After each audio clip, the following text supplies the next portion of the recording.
جی دوستو، میں ہوں عبدالباسط اور آپ دیکھ رہے ہیں کلائیڈوسکوپ۔ سنا ہے کہ وزیر اعظم کو کسی گلف حکمران نے، کسی گلف کنٹری کے حکمران نے ایک بہت قیمتی گھڑی دی ہے اور اس کی جو اخباروں میں مالیت آئی ہے تقریباً $10 لاکھ کے قریب۔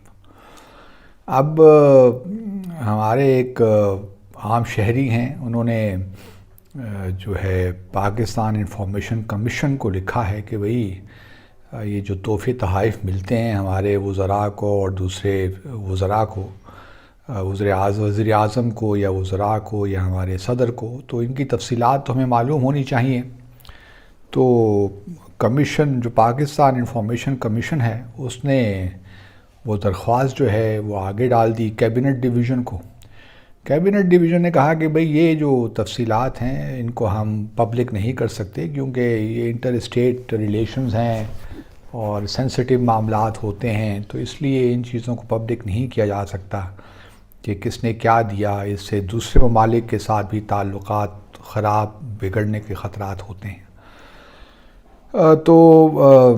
اب یہ تو بہرحال، اور اب معاملہ اسلام آباد ہائی کورٹ میں چلا گیا ہے، اور اسلام آباد ہائی کورٹ نے اپنی جو آخری ججمنٹ ہے اس میں یہی کہا ہے کہ 11 نومبر تک وزیر اعظم کو جتنے بھی پچھلے 3 سالوں میں تحائف ملے ہیں مختلف حکمرانوں سے دنیا بھر میں، اس کی تفصیلات پیش کی جائے۔ اب معاملہ ہے کیا، کیونکہ میں خود بھی ان معاملات سے بحیثیت ایک سفارتکار کے ڈیل کرتا رہا ہوں، تو میں نے سوچا کہ اس پہ بھی کچھ تھوڑی بہت تبصرہ کر لوں۔ دیکھیے، اس وقت جو قانون ہے یا جو پروسیجر ہے وہ بنیادی طور پہ کیبنٹ ڈویژن کا ایک OM ہے، آفس میمورینڈم، جس کا نمبر ہے 8/5/2017 TK، اور یہ 18 دسمبر 2018 کو ایشو ہوا ہے۔ اس نوٹیفیکیشن کے مطابق یا آفس میمورینڈم کے مطابق، OM کے مطابق، کسی منسٹر کو، وزیر اعظم کو، صدر کو جو ہے اگر کوئی ایسا گفٹ ملتا ہے جس کی مالیت 30,000 روپیہ ہے تو وہ اسے رکھ سکتا ہے، لیکن اس کو بہرحال بتانا پڑے گا کہ یہ مجھے ملا ہے اور اس کی جو ہے مالیت 30,000 ہے، تو اس کو رکھ لیتا ہے۔ اگر بالفرض محال کسی تحفے کی قیمت جو ہے وہ 30,000 روپے سے زیادہ ہو، تو پھر وہ ایک توشہ خانہ ہے جو 1974 میں بنا تھا، جو کیبنٹ ڈویژن کے اندر ہی ہے، پھر وہاں اس کو جمع کروا دینا پڑتا ہے۔ اگر وہ چاہتا ہے کہ وہ اس تحفے کو اپنے پاس لے، تو پھر کیبنٹ ڈویژن کے اندر ہی ایک پروسیجر ہے جس کے تحت FBR اور ایک پرائیویٹ اپریزر جو ہے وہ اس خاص پرٹیکولر تحفے کی قیمت کا اسٹیمیٹ لگاتا ہے، اور اگر اس کی قیمت 30,000 روپے سے زیادہ ہو، مثال کے طور پر اگر 2 لاکھ ہو یا 1 لاکھ ہو، تو پھر جو 60 جو لاکھ ہے جو ہے اس کا وہ زیادہ اس کو دینا پڑے گا۔ 30,000 سے زیادہ جو ہے وہ رقم، اس کے 30,000 نکال کر باقی رقم دے کر وہ تحفہ حاصل کیا جا سکتا ہے۔ اب یہ پروسیجر ہے۔ اب وزیر اعظم صاحب نے جو تحائف لیے ہیں، اور دوسری بات یہ بھی ایک اس معاملے میں کر دوں کہ جب آپ باہر جاتے ہیں تو ہمارے جو حکمران ہیں یا وزراء ہیں، وزیر اعظم ہیں، وہ ایک تحائف لے کر جاتے ہیں اپنے کاؤنٹر پارٹس کے لیے، اور پھر ہوتا کچھ یوں ہے کہ جب دورہ ختم ہونے کو ہو جاتا ہے آخری دن یا وہاں سے وہ نکل جاتے ہیں، تو پھر سارے تحائف جو ہیں، سفارت خانہ ہوتا ہے وہ ایک لسٹ بنا کر باقاعدہ طور پہ، اور ہر تحفے پہ اس کا نام لکھ کر کہ یہ تحفہ کس کے لیے، وہ پھر پروٹوکول ڈویژن جو ہوتا ہے وزارت خارجہ کو، اس کو بھجوا دیتا ہے۔ اسی طرح اگر پاکستان میں کوئی سرکاری دورہ ہو رہا ہے، مثال کے طور پر ازبکستان کے صدر آئے ہیں یا تاجکستان کے صدر آئے ہیں، تو وہ اپنے ساتھ ہمارے صدر کے لیے بھی، وزیر اعظم کے لیے بھی کچھ تحفے تحائف لائیں گے، کچھ منسٹرز کے لیے بھی۔ تو وہ جب جائیں گے یہاں سے، تو پھر وہ ان کا سفارت خانہ یہاں پہ ہوگا، وہ جو ہے ہمارے پروٹوکول ڈویژن کو وہ ساری لسٹ اور تحائف بھجوا دے گا، اور پھر وہ پروٹوکول ڈویژن جو ہے وہ تمام جتنے بھی لوگ ہیں ان کو بھجوا دیتا ہے، یا ان کے ریلیونٹ ڈپارٹمنٹس کو بھجوا دیتا ہے۔ اب اس کے تحت یہی ہونا چاہیے کہ وہ کیبنٹ ڈویژن کو انفارم کریں اگر وہ رکھنا چاہتے ہیں اور اس کی جو ویلیو ہے وہ 30,000 روپے سے کم ہے، لیکن اگر وہ زیادہ ہے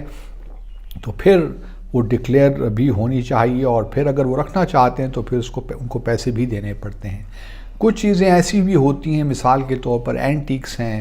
یا گاڑیاں بھی ہیں، اگر کوئی دیتے ہیں تو وہ پھر نہیں لے سکتے، وہ پھر توشہ خانے میں ہی جاتی ہیں اور پھر ان کو ڈسپلے کر دیا جاتا ہے پریزیڈنسی میں یا وزیر اعظم کے آفس میں۔ تو اس قسم کے پروسیجرز ہیں۔ اب ماضی میں ہم نے بھی دیکھا کہ ایک نیکلس کا بڑا مشہور واقعہ بھی ہوا تھا کہ ٹرکش پریزیڈنٹ نے یا ان کی بیگم صاحبہ نے وزیر اعظم گیلانی صاحب کی بیگم صاحبہ کو ایک نیکلس دیا تھا اور وہ انہوں نے ڈکلیئر نہیں کیا،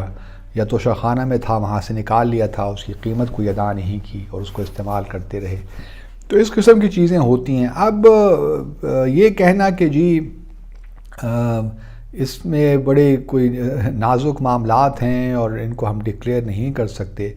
پھر تو آپ یہ ہے کہ اس قانون جو آپ نے اپنے رول ایک بنایا ہوا ہے رول، اس کو آپ تبدیل کر دیجئے کہ آئندہ سے ہم یہ نہیں کیا کریں گے اور اس کی قطعاً کوئی ضرورت نہیں ہوگی۔ یا تو دوسری بات یہ ہے کہ آپ سے یہ کون کہہ رہا ہے کہ آپ یہ کہیے کہ کس سربراہ نے آپ کو یہ دیا ہے، آپ یہ انفارمیشن مت شیئر کیجئے، لیکن یہ تو آپ شیئر کر سکتے ہیں کہ پچھلے 3 سال میں آپ کو یہ تحائف ملے ہیں۔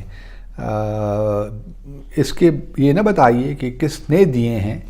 اگر اس سے کچھ معاملات خراب ہو جاتے ہیں، لیکن یہ تو آپ بتا سکتے ہیں کہ یہ تحائف ملے ہیں، مجھے یہ گھڑی ملی ہے، مجھے یہ کارپٹ ملا ہے، مجھے یہ ملا ہے، وہ ملا ہے۔ تو اس کو ڈکلیئر کرنے میں تو کوئی حرج نہیں ہے، اور اگر آپ وہ چاہتے ہیں کہ وہ چیزیں اپنے پاس رکھیں اور توشہ خانہ میں نہ جائیں تو پھر آپ جو بھی ان کی قیمت بنتی ہے وہ آپ دیجئے۔ آسان سا طریقہ ہے، یہ کوئی راکٹ سائنس تو ہے نہیں۔ اس میں اس قسم کا جو ہے لے تو لال میری سمجھ سے تو باہر ہے کہ کیوں ہم یہ کر رہے ہیں۔ توشہ خانہ کے رولز بڑے کلیئر ہیں، اور اب یہ کیس دیکھیے اس قسم کے کیس اب عدالت تک پہنچ گئے ہیں، حالانکہ اس کی کوئی ضرورت نہیں تھی۔ جس شخص نے بھی، ایک عام شہری نے اگر کچھ مانگی چیز تو وہ آپ کہہ دیتے کہ جی ہاں یہ ملا ہے ہمیں ایک تحفہ، آپ نام نہ بتاتے کسی رولر کا کہ کس نے وہ دیا ہے، لیکن آپ کچھ انفارمیشن جو چیزوں کے بارے میں تحائف کی انفارمیشن تو آپ شیئر کر سکتے ہیں۔ تو بہرحال میں نے سوچا کہ آپ کے ساتھ یہ شیئر کر لوں، کیونکہ اب 11 نومبر کو دیکھتے ہیں اسلام آباد ہائی کورٹ کیا فیصلہ کرتی ہے، لیکن بہرحال انہوں نے تفصیلات تو مانگی ہیں وزیر اعظم آفس سے۔ تو let's see what happens. Thank you very much. اللہ حافظ۔